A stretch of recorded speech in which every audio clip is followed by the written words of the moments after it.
Ima gi ahum suba mapo kumon pangthokre mayai koibi yaifa sanglenda pangthokiba kumon thoram aduda Wai Kunjo Singh Allies Kunjamani member of Changangai Jila Parishad Administrative Committee Jitendra Ningombam President CCSK Sagol Sem Kunlamangang Sip Convener Manipur Ima RK Punabati President KMNL NEM Amadi CS Gita Devi President ZADS na atoiba mithunglen oina sarukyaki thoronga mari leinana kulamanga na pongwi singda fongdo kibada Manipur image atopa singe ideology ka khetnai lainga na afaba tawraklabadi support tawgani phattaba tawraklabadi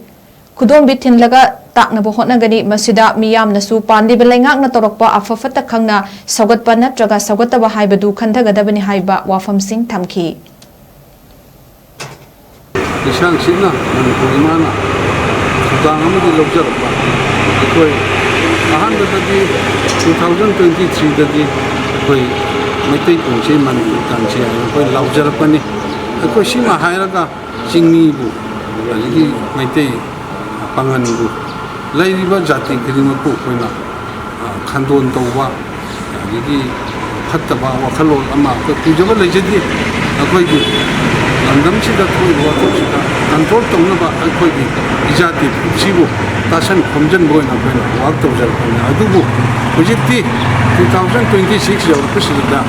anu golenga ga digi di akoi gi ahung makhara leijare maram di hujiti koi chingtam amatang punchi haiba kholau simaga akoi ngasi digi koi laphuk charani laphuk chare loinana akoi pandam di koi territorial integrity da kanagumba amatana singna bayaro ani subada aikoi chingtam amata ona nungsinana lemisi ahum subada aikoi Manipur imagi pandam du Manipur da intappa shanti korpa amadi sakhat thawrang development da mai kunsanam tamju yawa mari subada aikoi gi pandam si atai thoidokpa leijati aikoi Manipur da leibasi aso khudingmaksi amaga ngangna ba yanadaba manba yadi haibadi leitaba manba adugu makhara leibasi ekoi Manipur imadi kanamtana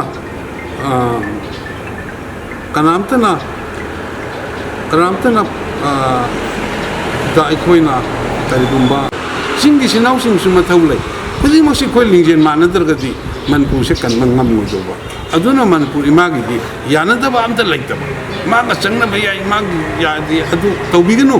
sengna di Manipur community loinana number 5 ta koina thamjadoi hujik anobo laingak sina ta sengna ama semdana